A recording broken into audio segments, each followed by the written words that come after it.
Vous voulez un rameur à petit budget? Je suis certain que vous êtes déjà tombé sur le rameur ISE. Et aujourd'hui, je l'essaye pour vous. Bonjour et bienvenue sur ma chaîne, je suis William, votre coach sur Rameur Indoor et c'est un plaisir de pouvoir vous retrouver aujourd'hui dans cette nouvelle vidéo d'essai rameur. Des rameurs, il en existe à tous les prix pour toutes les bourses et ce rameur, le ISE, est plutôt à petit budget. Mais est-ce que vous allez en avoir pour votre argent et est-ce que ça vaut vraiment les 200 et quelques euros que coûte ce rameur? C'est la question à laquelle je vais répondre dans cette vidéo. Avant de commencer, téléchargez dans la description sous cette vidéo votre guide qui vous permettra de choisir votre rameur sans vous tromper. Dans ce guide pratique, il y a les 10 erreurs à ne pas commettre quand vous allez acheter un rameur et surtout les 10 choses à regarder impérativement. Moi je l'ai en version papier, vous pouvez le télécharger de manière gratuite en version numérique, c'est juste en dessous. Maintenant que vous avez le guide en poche, il ne reste plus qu'à aller chercher mes outils, à déballer le rameur et à le monter pour pouvoir le tester. C'est parti!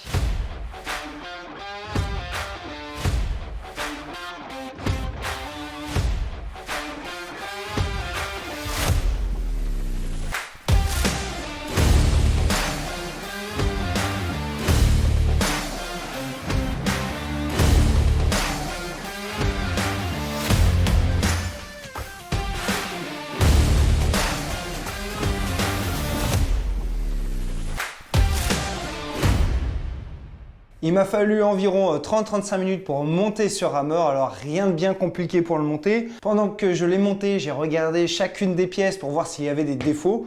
Et je n'ai pas vu de défaut particulier, si ce n'est que j'ai déjà quelques petits autocollants qui se décollent. Ici, là, de la marque ISE, donc pas tout à fait bien collé. Autrement, j'ai pas réellement eu de problème en ce qui concerne le carter, les plastiques, ni la visserie. Alors forcément, à ce prix-là, c'est de la visserie assez rudimentaire, mais j'ai pas eu de soucis. J'ai déjà lu dans les commentaires sur Amazon comme quoi que les plastiques étaient pas forcément alignés, ce qui n'est pas le cas chez moi. Des personnes avaient des problèmes aussi en termes d'alignement de trous par rapport aux vis. J'ai pas eu non plus ce problème-là. Donc pour ça, c'est tout bon. La première chose qui m'a sauté aux yeux quand je l'ai monté, c'est que c'est un rameur vraiment tout petit, tout petit. Il est vraiment tout petit, il fait 1,44 m de long pour une cinquantaine de centimètres de large. Donc c'est vraiment un rameur qui est vraiment tout petit et si c'est un rameur tout petit, il va sûrement pas nous permettre de plier entièrement les jambes. L'autre chose, eh bien, c'est que vous avez remarqué ici, la barre de pied est complètement mobile autour d'un axe. On va la tester dans un instant. Généralement, c'est pas bon signe sur les rameurs, ce genre de choses. Ensuite, l'autre chose que je me suis aperçu quand je me suis assis sur la coulisse, c'est le grincement. Écoutez, ça grince dans tous les sens. On se demande quand est-ce qu'on va perdre une roue. Voilà. Donc, je ne suis pas très certain des matériaux, voilà, que ça soit vraiment de qualité. Le chemin de roulement me paraît un petit peu faible. Donc voilà, pourtant je ne suis pas bien lourd, je pèse environ 68 kg et pour le coup, ça grince énormément. Ensuite, ce rameur magnétique ISE pèse 20 kg. Alors quand on sait que la qualité d'une résistance magnétique notamment est due au poids de sa roue, on peut se dire que sa roue n'est pas très lourde et donc la qualité de la résistance n'est pas excellente. Généralement, les rameurs magnétiques qui sont d'une meilleure qualité pèsent entre 50 et 70 kg le rameur entier. Vous voyez, la différence de poids qu'on peut avoir, elle est énorme. En même temps, vous me direz que la différence de prix, elle est énorme aussi. Donc pour 200 et quelques euros, on ne peut pas non plus s'attendre à quelque chose de formidable. Mais la question, c'est est-ce que j'en ai pour mon argent avec 200 euros puisque ça fait partie des petits budgets et peut-être que vous allez pouvoir être tenté par ce type de matériel pour commencer la pratique du rameur et donc on voit ça tout de suite. On rentre dans le vif du sujet avec le test du rameur ISE. La première chose, la coulisse, le confort d'assise. Alors, la coulisse en elle-même n'est pas inconfortable. Ce qui est inconfortable, c'est le fait qu'on sente que c'est pas très équilibré, il y a du jeu de partout, c'est bancal, ça grince. Donc ça, c'est pas super. Même si la moulure de la coulisse n'est pas non plus parfaite, la densité de la mousse est un peu trop épaisse. Clairement, on a eu mieux en termes de coulisse et en termes de confort d'assise. Maintenant, en ce qui concerne la glisse ici de la coulisse sur le rail, ça c'est plutôt pas mal. C'est-à-dire que oui, les roulements et les roues ne sont pas terribles.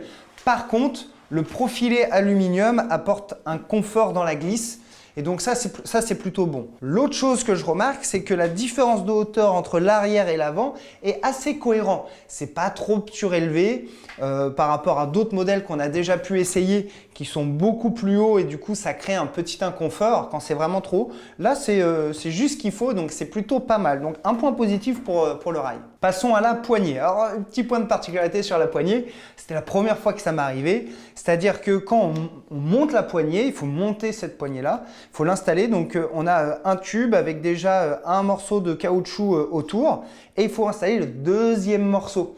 Alors pour le mettre, c'est pas forcément évident parce que c'est mis en force, donc il faut vraiment insister pour le mettre. Et c'est ces deux morceaux-là de part et d'autre qui viennent tenir le moyeu central qui est au milieu, donc c'est pas forcément top, c'est pas de la quali, donc très importante de ce point de vue-là. Maintenant, en ce qui concerne la poignée en tant que telle et son utilisation, je trouve qu'en termes de largeur, c'est plutôt cohérent. Donc ça, en termes de dimension, c'est pas mal. Ça permet d'aller assez loin derrière. La position des mains par rapport au buste sur la position arrière, eh bien, elle va être plutôt correcte. Ça, c'est bien. Maintenant, moi, j'aime pas trop les poignées qui sont droites. Je préfère quand elle est légèrement incurvée. Ça nous permet d'avoir plus de force, notamment sur la phase de traction. Ensuite, comme vous l'aurez remarqué, c'est une transmission ici par sangle, donc pas par chaîne, par opposition à la chaîne, mais par sangle. Regardez cette sangle, voilà, quand je l'ai déroulée tout à l'heure, eh bien, je me suis aperçu qu'elle était déjà usée. Alors, je ne sais pas si c'est comme ça sur tous les rameurs, mais là, clairement, elle est déjà entamée sur le côté, comme vous pouvez le remarquer. J'ai fait 3 coups de rame avec, donc ça, c'est pas moi qui l'ai usée, elle était déjà dans cet état-là. Et donc, forcément, à un moment donné, sur ce type de matériel, la sangle, eh bien, elle va se casser. C'est inévitable. Déjà, quand on voit le tissage de la sangle, c'est assez light. Mais en plus, quand vous le recevez et qu'il est déjà un tout petit peu entamé, on peut être sûr qu'à un moment donné, eh bien, il y aura une rupture. De même, toujours sur la sangle, eh bien, on va voir pendant qu'on va l'essayer parce que ici, la sortie de sangle me paraît assez proche. En tout cas, le carter me paraît assez proche de la sangle. Donc, je pense qu'il va y avoir un peu de frottement. On va l'essayer justement dans un instant. Maintenant, on passe à la barre de pied. En ce qui concerne la barre de pied, alors là, on a deux espèces de raquettes pour aller dans la neige, littéralement. Les scratchs qui sont ici sont extrêmement fins. Donc, c'est-à-dire que là, il suffit de tirer un peu trop fort, je pense qu'on part avec. Donc ça, c'est pas du tout de la qualité. En ce qui concerne du coup les pressions qui vont se répartir sur cette barre de pied, c'est fixé sur une tige. Et on vient en pression sur une autre tige. Vous avez vu? Donc, on a la barre de pied qui est fixée avec une tige en son centre et le talon qui va venir appuyer sur une tige inférieure. Donc là, pareil, si on presse un peu trop, je pense qu'il y a toutes les raisons du monde pour que ça casse très nettement et très facilement. Je vais l'essayer, puis je vais essayer surtout de ne pas le casser. Ça serait pas mal. Donc, j'installe mes pieds dans les cale-pieds. Je serre mes scratchs. Ici, hop, impeccable. Je prends ma poignée. Alors là, je suis positionné. Il y a 8 niveaux de résistance. Je suis sur le chiffre 1. Et on voit ce que ça donne. Bon. Mais en termes de résistance, A1, il se passe pratiquement rien du tout. A2, c'est un petit peu mieux, mais c'est très très light. On va se positionner à 5. Déjà à 5, c'est un peu plus cohérent. Donc, à 5, déjà, on a de la résistance. Reste assez fluide. À 8 au maximum. La résistance reste fluide. Bon, c'est pas non plus super important en termes de résistance. On pourrait mettre encore un peu plus. Moi, je suis plutôt un aficionado de ramer sur des résistances légères ou modérées. Mais là, même à fond, on est quand même sur une résistance qui est modérée moins. Donc, on pourrait se permettre d'aller un peu plus. Mais ça, c'est dû forcément à la qualité de la roue et au poids de la roue. Et vu que c'est une petite roue, forcément, du coup, on ne va pas pouvoir monter très haut en résistance. Je vous confirme que le rail nous permet de rouler correctement. Donc ça, je n'ai pas de problème par rapport à ça. Je vous confirme également que la barre de pied, elle est très light. Je sens que si j'appuie un peu trop fort, que je tire mes pointes de pied vers moi pour revenir vers l'avant, et là, j'exerce un peu trop de pression. Et je pense que je vais tout casser, donc je vais éviter de faire ça tout de suite. Ça serait dommage. Je vous avais parlé aussi de la sortie de sangle. Le carter me paraissait vraiment très proche de la sangle. Et en effet, alors là, je fais très attention de garder ma hauteur de poignet le plus à plat possible. Alors quand je dis à plat, c'est normal qu'il y ait une petite pente, hein, d'accord? C'est en moins, je n'ai pas de variation.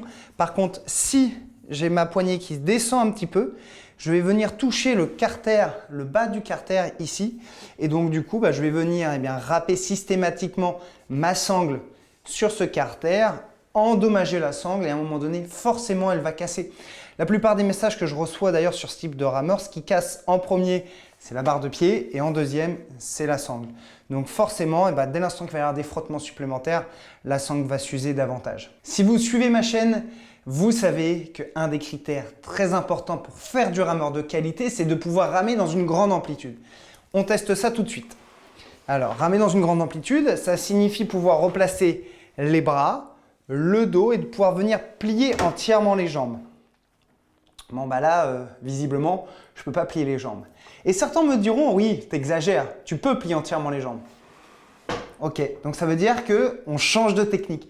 Et ce n'est plus la bonne technique de faire ça. Faire ça, c'est absolument contre-productif.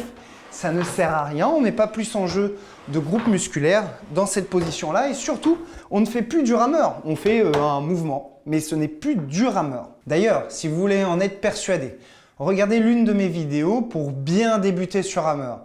Celle-ci vous permettra de décomposer le geste et vous verrez la progressivité pour aller jusque sur l'avant et utiliser toute votre masse musculaire. Normalement, sur un rameur, je devrais venir dans cette position-là. Regardez bien. Mes tibias sont presque à la verticale, ici. Mes mains, regardez mes mains où sont, placez mes mains par rapport à la poignée ici. Il manque littéralement 40 cm.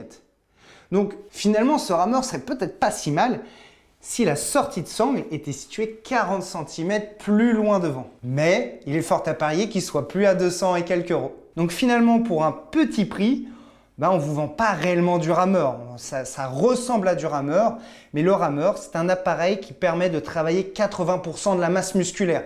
Par définition, la première définition la plus brute que je pourrais vous donner, c'est celle-ci. Or, ce rameur-là ne permet pas de travailler 80% de la masse musculaire. Allez, pour voir si mes propos sont confirmés, je vais ramer dans l'amplitude qui me semble être la plus longue possible sur ce rameur. Et on va tester dans l'application Aero pour voir s'il détecte le fait que je ne vais pas complètement en longueur, comme je devrais le faire sur un rameur.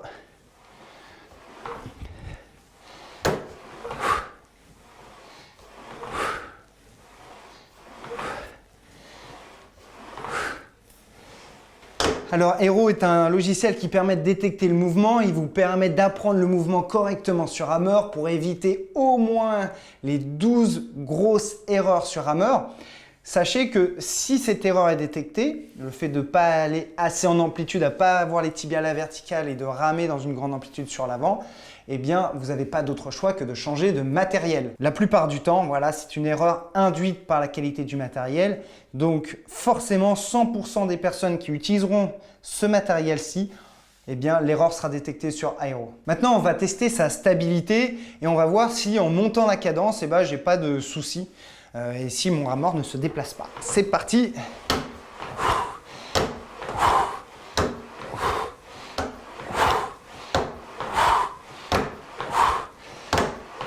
Ok. Alors, ce que je remarque, le rameur bouge un petit peu. Il bouge un petit peu avec les pressions. Quand je pousse, quand je reviens, ça bouge un petit peu. Ok. Ce que je remarque aussi, c'est que le rameur bouge quand je reviens rapidement vers l'avant. Mais ça reste un point positif. J'ai déjà testé des rameurs qui ont un prix plus élevé et qui bougent davantage. Alors, peut-être que les tampons, les patins qui sont sur ce rameur permettent de mieux adhérer au sol. Ce qui est largement possible. Après, il faut voir la durabilité, la qualité des patins dans le temps, puisque là, le rameur est neuf. Mais déjà, ça, c'est plutôt un bon point. Quand je rame à haute cadence, il bouge moins que certains autres appareils. Passons maintenant sur l'écran. Alors, sur l'écran, on retrouve le temps d'effort, on va retrouver la cadence, le nombre de coups par minute, on retrouve la distance totale parcourue. Cette distance, ne la prenez pas en considération s'il vous plaît. Je reçois tous les jours des messages de personnes qui me disent « Est-ce que c'est normal? Je suis nul parce que toi, si tu annonces que tu fais 5000 mètres, moi j'en fais 2000. » En fait, c'est simplement qu'on ne peut pas comparer les compteurs les uns aux autres. Je vous mets dans la description une vidéo dans laquelle je teste 2 modèles de rameurs. Voilà, et on voit bien clairement qu'on ne peut pas comparer la distance entre 2 modèles de rameurs différents. Ils calculent avec des algorithmes qui sont différents. Toujours en ce qui concerne le compteur, le compteur n'est pas extrêmement lisible. Déjà, les chiffres sont plutôt petits. Il y a un chiffre qui est gros, qui est le temps total ramé. Les autres chiffres sont plutôt petits. Et puis surtout, je trouve que la qualité de l'écran n'est pas au top.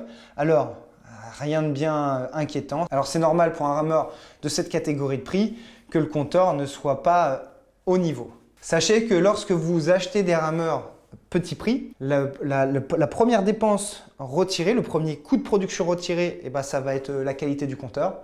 Donc, n'attendez surtout rien d'un rameur petit prix au niveau du compteur. La deuxième chose qui est retirée, c'est l'amplitude, parce que il y a moins de matière, la fabrication est moins complexe que sur d'autres appareils, et donc c'est vraiment les 2 postes qui sont supprimés. Alors, quelles sont les options d'entraînement qu'on peut avoir avec ce type d'écran?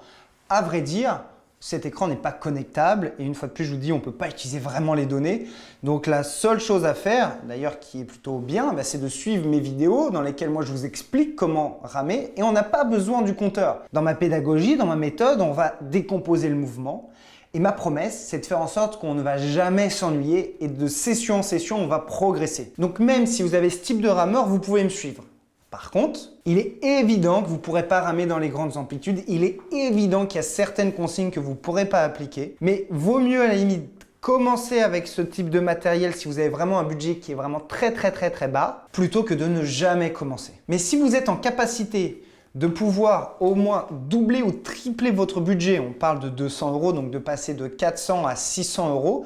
Si vous êtes en capacité de mettre 600 € dans un rameur à moyen terme, alors je vous conseillerais fortement d'économiser pour pouvoir acheter un rameur d'une qualité supérieure. Maintenant, si vous êtes en incapacité de pouvoir économiser cette somme sur du moyen terme, peut-être commencer avec ça vous permettra déjà de vous engager dans l'activité, de commencer à prendre plaisir à ramer et de voir le mouvement avant plus tard, pourquoi pas, de pouvoir passer sur un modèle supérieur. Toutefois, si vous êtes trop grand, plus d'1,80 m, ou si vous êtes un peu lourd, plus de 100 kg, alors je ne vous recommande pas du tout ce rameur. Pour les raisons suivantes, c'est-à-dire que quand on est trop grand, déjà que moi j'ai des difficultés à pouvoir plier les jambes, mais alors là vous êtes complètement gêné. Et puis si vous êtes trop lourd, j'ai pas vraiment confiance dans la qualité des composants du matériel juste sous moi. Donc pourrait peut-être y avoir un risque, même si sur les fiches techniques on vous dit l'inverse, moi je ferai quand même extrêmement attention sur ce point-ci. En plus, si vous êtes en surpoids, il est fort à parier que vous allez faire du rameur pour perdre du poids et que ce rameur ne vous permette pas d'atteindre vos objectifs. Pour toutes les raisons que j'ai dit jusqu'à présent, qui est le manque d'amplitude, qui est le manque de résistance, la manque de qualité globale de cet appareil. Donc faites attention, si vous avez des objectifs vraiment élevés de perte de poids et que vous avez vraiment, c'est un peu la dernière chance, vous avez tout essayé, vous dites je me mets au rameur parce que vous avez vu dans mes commentaires sous les vidéos YouTube qu'il y a des dizaines et des dizaines de personnes qui ont perdu beaucoup de poids en pratiquant le rameur avec moi et notamment en suivant le programme brûleur de graisse, et du coup c'est rarement avec ce type de matériel-là, voire jamais. Par contre, il y en a plusieurs de mes élèves qui ont commencé avec ce type d'appareil, qui sont après passés sur un appareil un peu plus sophistiqué parce qu'en fait, ça les a déjà rassurés. Ils se sont dit oui, c'est quelque chose finalement qui me plaît et au bout de quelques mois d'activité, ils se sont dit je vais passer à l'étape supérieure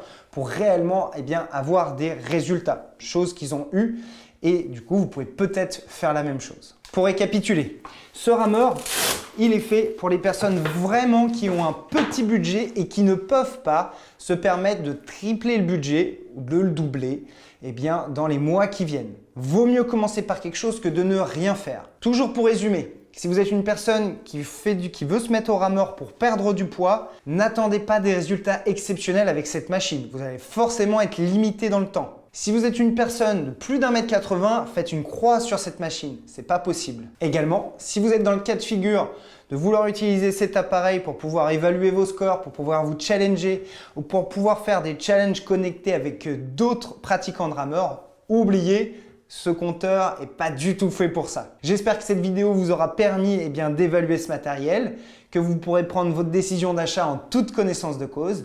Je vous invite à me laisser un message dans les commentaires pour me dire si cette vidéo vous a été utile, de vous abonner à la chaîne si ce n'est pas déjà fait. Quand vous aurez investi dans votre Hammer, vous pourrez télécharger la séance de 45 minutes qui se trouve dans la description sous cette vidéo. Celle-ci vous permettra d'apprendre déjà les bases de la technique, mais en plus de ça, de faire une vraie séance physique et d'en avoir l'expérience. C'est la séance qu'il vous faudra pour bien débuter sur votre Hammer. Et d'ici là, n'oubliez pas de lasser vos chaussures, d'allumer l'écran et de ramer. Allez,